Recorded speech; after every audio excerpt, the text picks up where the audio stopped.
She found it at 6:09 on a Wednesday morning under the bench at the Donkwa Circle bus stop in Osu, partly hidden beneath a torn copy of the Daily Graphic, its screen still lit from a call that had disconnected 4 minutes earlier.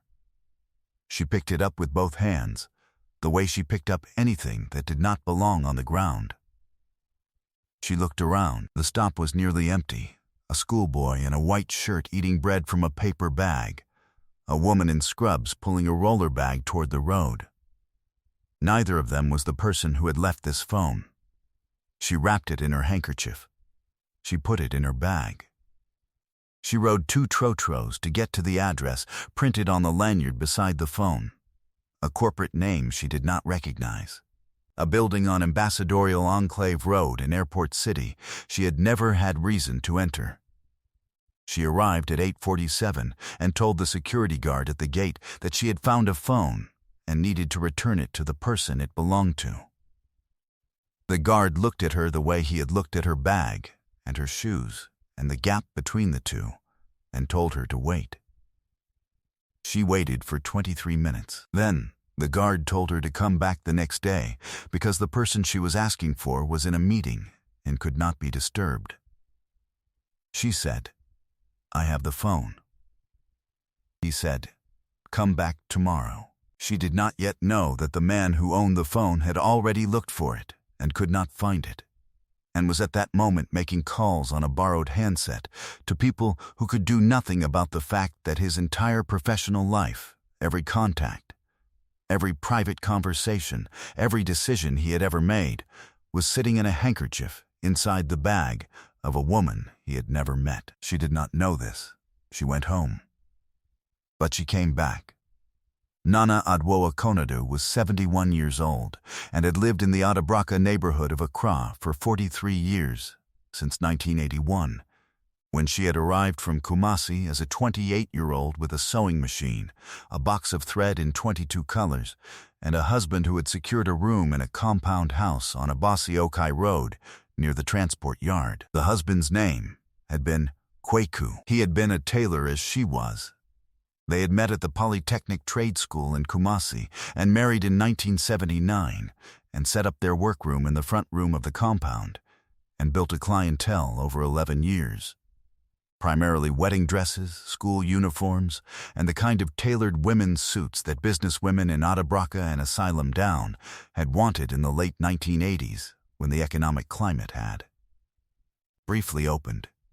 She was 1.57 meters tall and weighed 61 kilograms and had the hands of a woman who had worked with a needle since she was 14.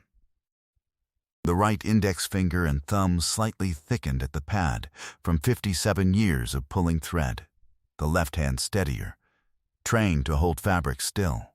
She smelled of camphor and shea butter and something faintly floral that came from the small bar of soap she bought from the provision shop on Farrar Avenue for 3 cedis and made last 3 weeks by cutting it into 4 pieces with a knife.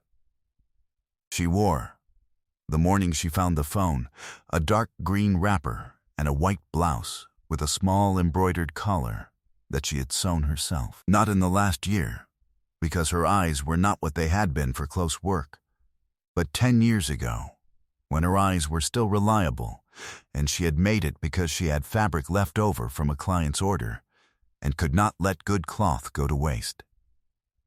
She carried her things in a woven bag, the kind made from strips of recycled plastic in red, gold, and green that she had bought at Makola Market for 12 cedis 4 years before.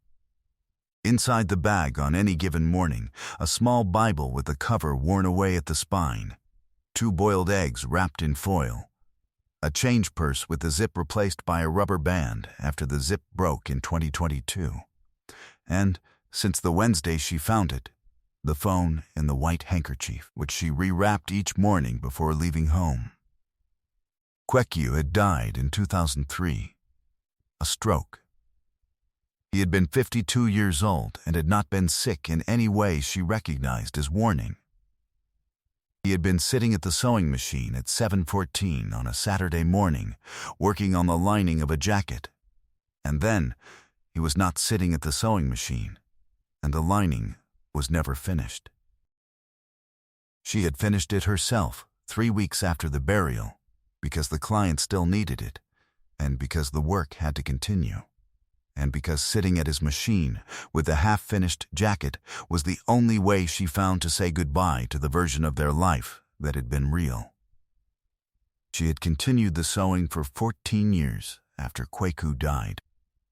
She had raised their daughter Abena through secondary school and through a nursing certificate program at Corley Boo, and into a job at a clinic in Tema that paid a steady salary and had a uniform and hours that Nana Adwoa still prayed over every night, quietly, the way you pray for things you know you should not take for granted. The sewing machine, a singer, bought second-hand from a shop near Cantamanto in 1983 for 4,600 cedis at the old rate, sat in the corner of her room wrapped in a piece of old kente cloth. She had not used it in 3 years because of the eyes. She could not have sold it. It was not for sale. Her problem, the problem that had been accumulating since 2017 when the landlord's son had taken over management of the compound, was the rent. The compound on Abasi Okai Road had been purchased by a property development company in 2021, and the tenants had been served notice. A printed letter with a corporate logo she had never seen before, telling them that the building was being demolished to make way for a mixed-use development and that all occupants must vacate within 90 days. Several of the older tenants had pushed back through a community legal aid office. The 90 days had become 14 months of back and forth that was not yet resolved. She was still in the room. The development company was still sending letters. The corporate name on the lanyard beside the phone she found at the Donkwa Circle bus stop was Meso Property and Investment Group. She did not recognize it when she first read it.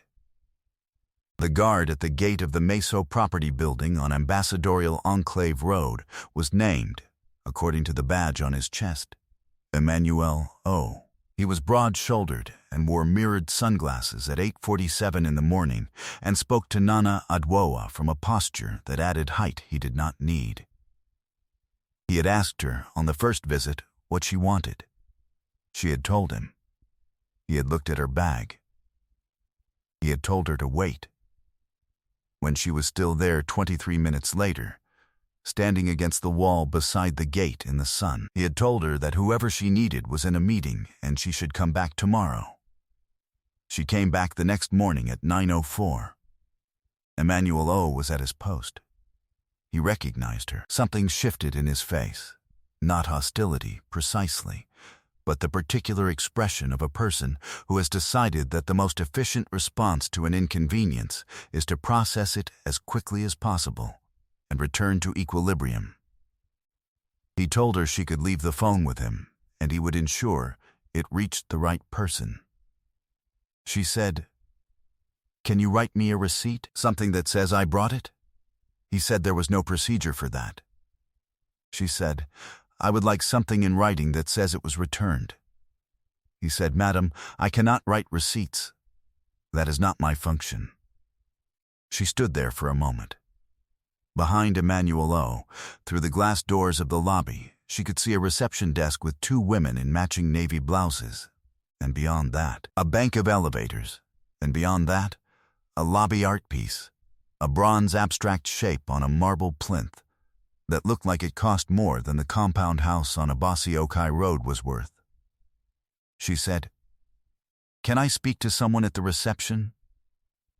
He said, "Madam, the reception is for people with appointments." She said, "I am trying to return a phone." He said, "And I am telling you the way to do it. Leave the phone with me." The woman behind her in the small queue that had formed said, "Not quietly, Auntie.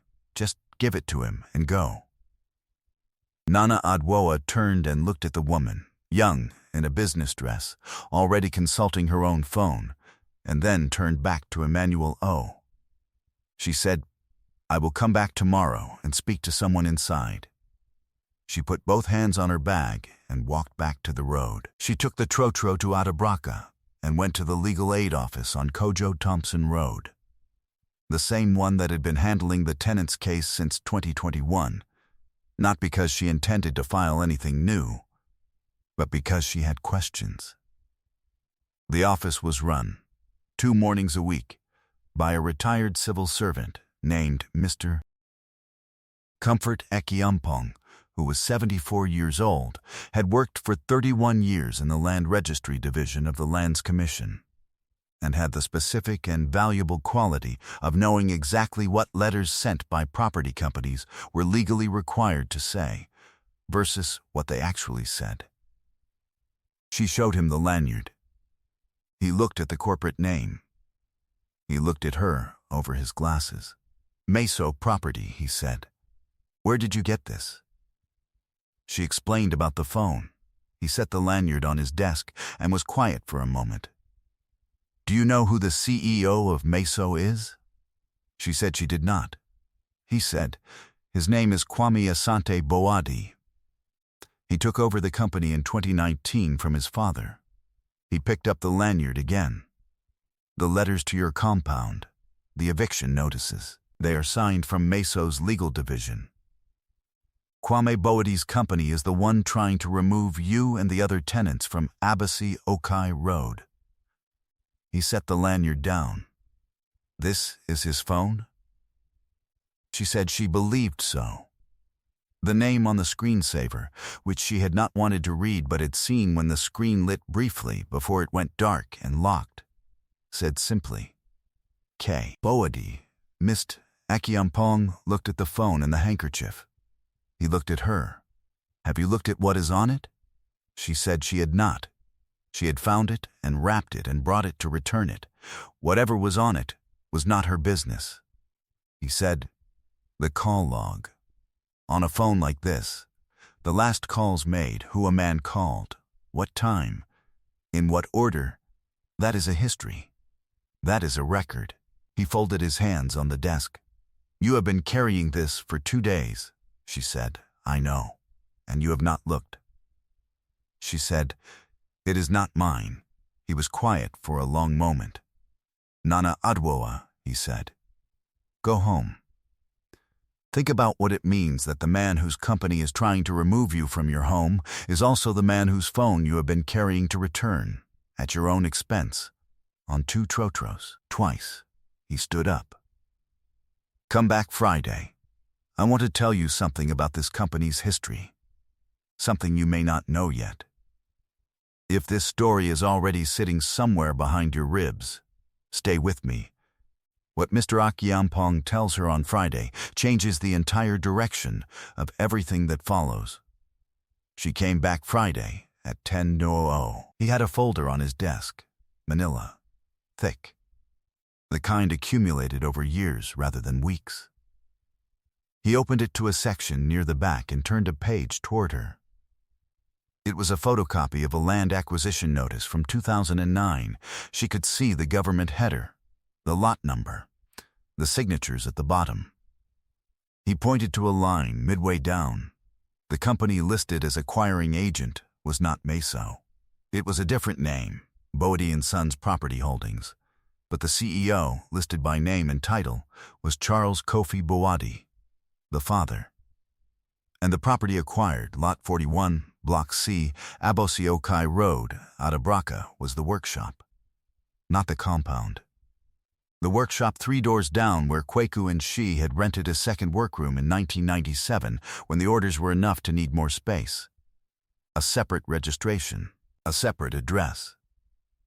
Acquired compulsorily in 2009 under a land reclamation notice, 4 months after Kwaku had already died, when Nana Adwoa had been too consumed by the business of grief and survival to fight a government-linked acquisition notice on a secondary rental she could no longer afford without her husband anyway. She had lost 11 years of established client records when the workshop was cleared.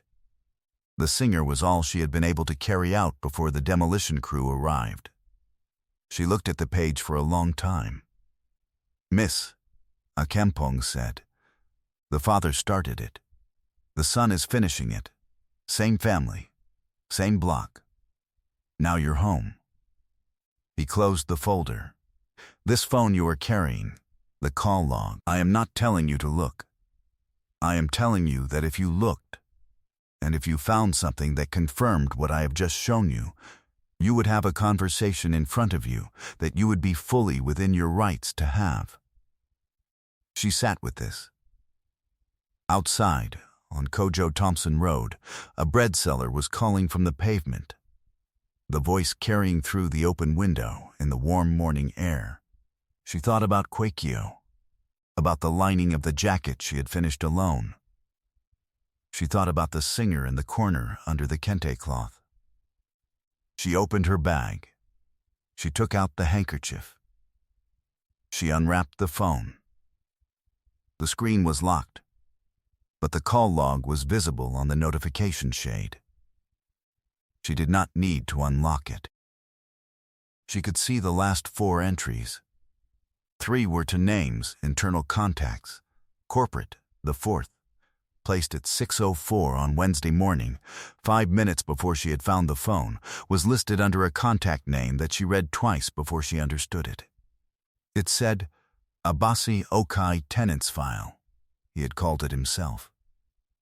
At 6:04 in the morning, before he dropped the phone at the bus stop, she wrapped the phone again. She stood up.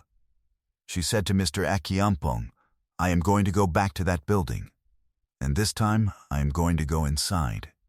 She arrived at the Meso property tower at 11:31 on Friday morning. Emmanuel O was at his post. He began, Madam.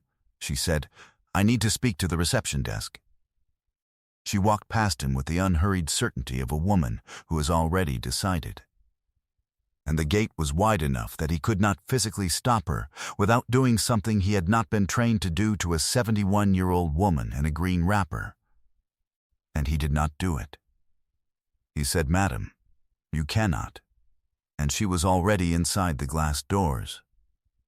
The reception desk was staffed by a young woman with pressed hair and a name tag that read Cynthia A. Cynthia A. looked up and said, Good morning. Do you have an appointment? Nana Adwoa set the handkerchief on the counter. She unwrapped it. She said, I found this phone 2 days ago at Dankwa Circle. It belongs to Mr. Kwame Boadi. I have come 3 times. I would like to return it directly to him or to someone responsible enough to give me written confirmation that it has been received. Cynthia A. looked at the phone. She picked it up. Her expression changed with the completeness of a person who recognizes what they are holding, not just a phone, but a reason someone on a high floor has been in a controlled state of emergency for 48 hours. She said, One moment, please.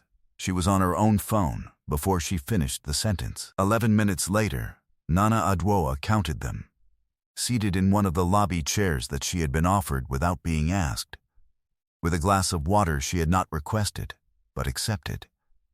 The elevator opened, and a man walked out, who was not what she had expected, though she could not have said precisely what she had expected. Kwame Asante Boadi was 44 years old, medium height, in a plain white shirt with no tie and dark trousers.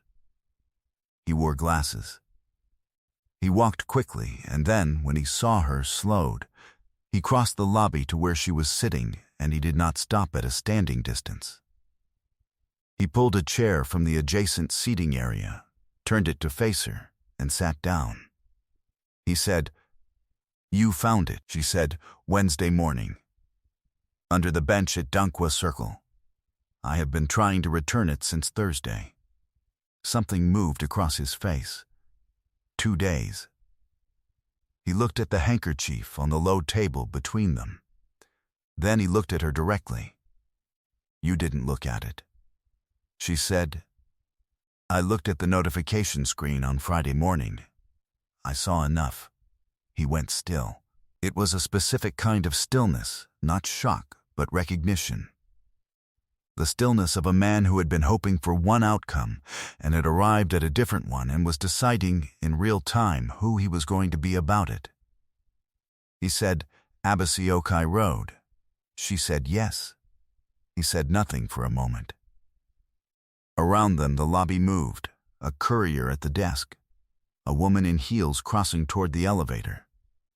The distant sound of the bronze abstract sculpture doing nothing, the way expensive objects do nothing very quietly. He said, "How long have you lived there?" She said, 43 years. He took his glasses off and held them in both hands.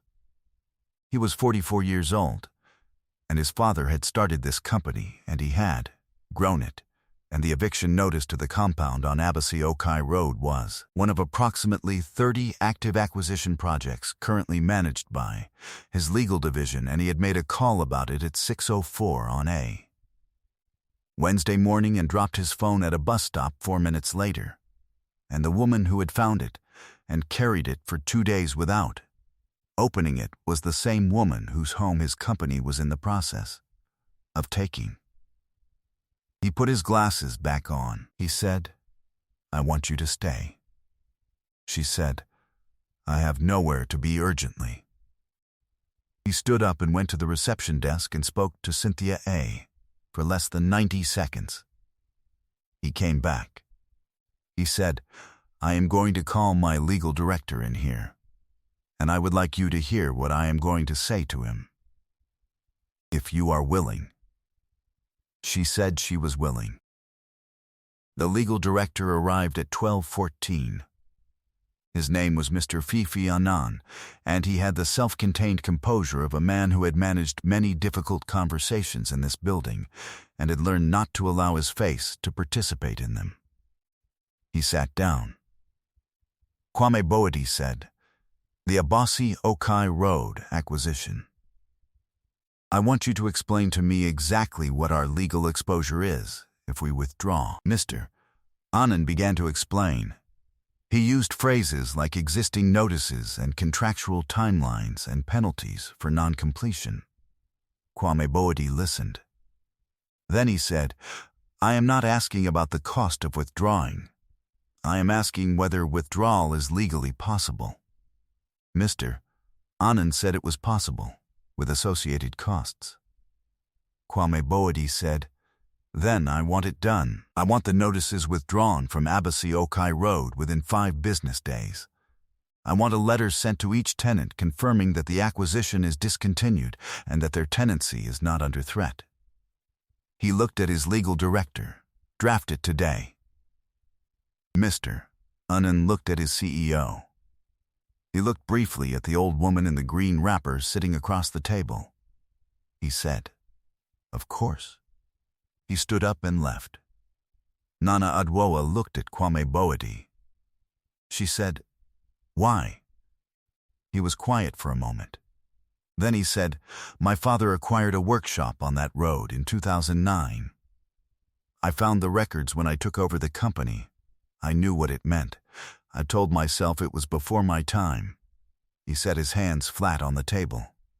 "When I called the tenant file at 6:04 on Wednesday morning, I was calling to ask my legal team to run the numbers on a buyout offer, to see if we could give the tenants something instead of nothing. It was not enough, but it was something." He looked at the handkerchief, still sitting between them on the low table. "And then I dropped my phone."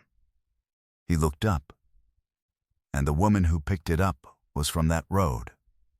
She looked at him for a long time. She was 71 years old. She had finished a dead man's jacket alone and raised a daughter and sewed for 14 more years with eyes that were getting worse every season, and had been riding 2 trotros in the morning to return a phone to a man whose company was trying to take her home. She had not looked at the phone because it was not hers. She had not given the phone to the guard because she wanted something in writing. She said, "Your father's company took my husband's workroom in 2009. She said it the way she said most things, quietly, as a fact placed on a table, not a demand placed on a chest. I lost 11 years of client records. He did not say he was sorry in the way that people say it when they mean it to close a subject. He said, "I know the record exists. I have read it." He said it cannot be undone. but there are things that can be done now.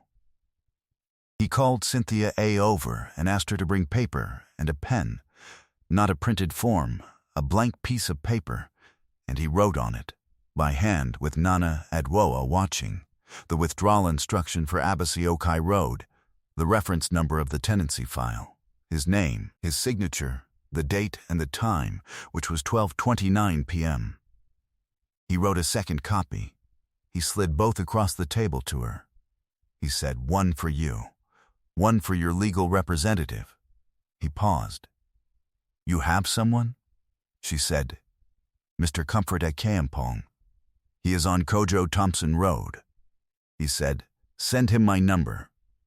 I will call him this afternoon."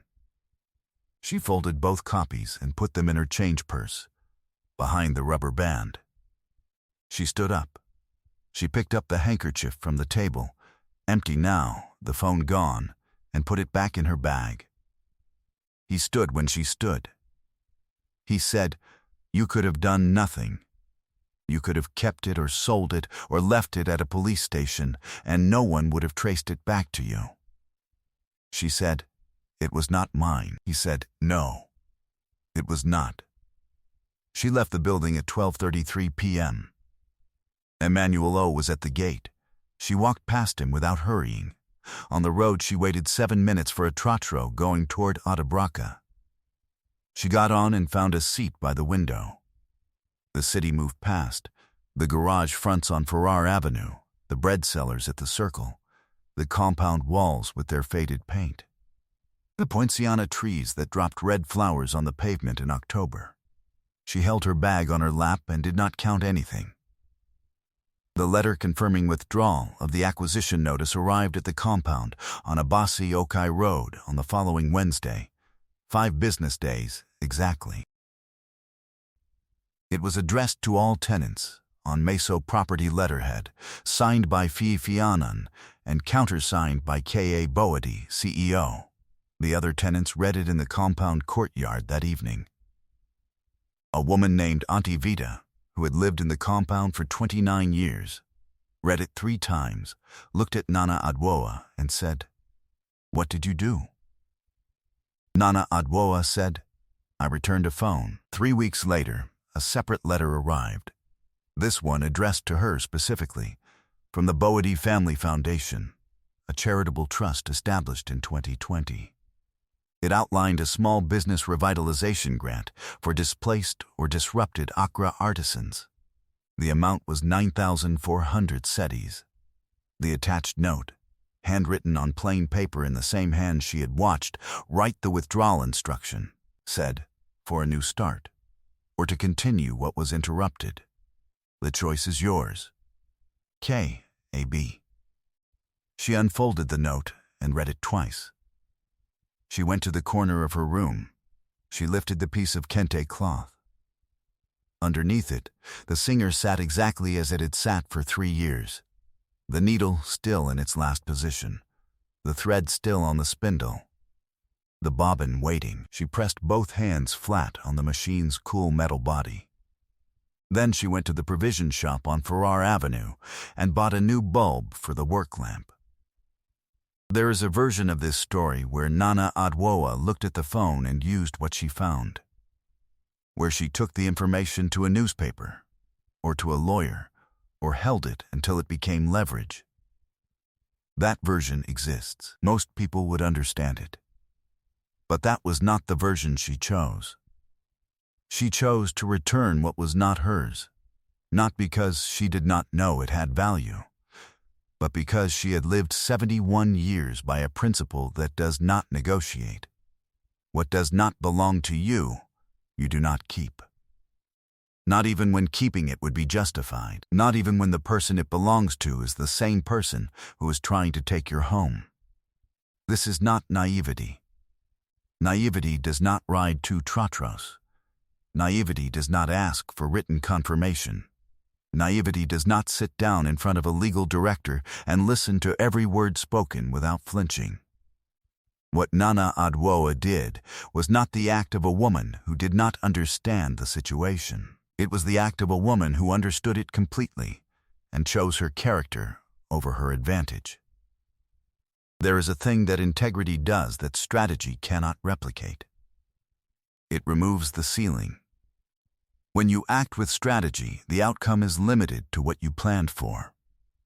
When you act with character, the outcome is limited only by what the other person is capable of becoming. Kwame Boadi was capable of more than his father had been. Nana Adwoa did not know this. She gave him the phone anyway. The people who try to dispossess others often discover, too late, that the person they thought they were taking from was the only person left who had the capacity to show them a different way to be. You cannot evict a conscience. You cannot demolish what a person carries inside their hands. Here is what I want to ask you. If you had found that phone, and you had seen what was on the call log, and you had known what the company had done to your family, would you have returned it? Not given it to the guard. Returned it. Directly. In person, with your name attached. Leave your answer in the comments. There is no wrong answer. I want to know. Subscribe for more stories about hidden strength, quiet power, and the people the world overlooks until they change everything. I'll see you in the next one.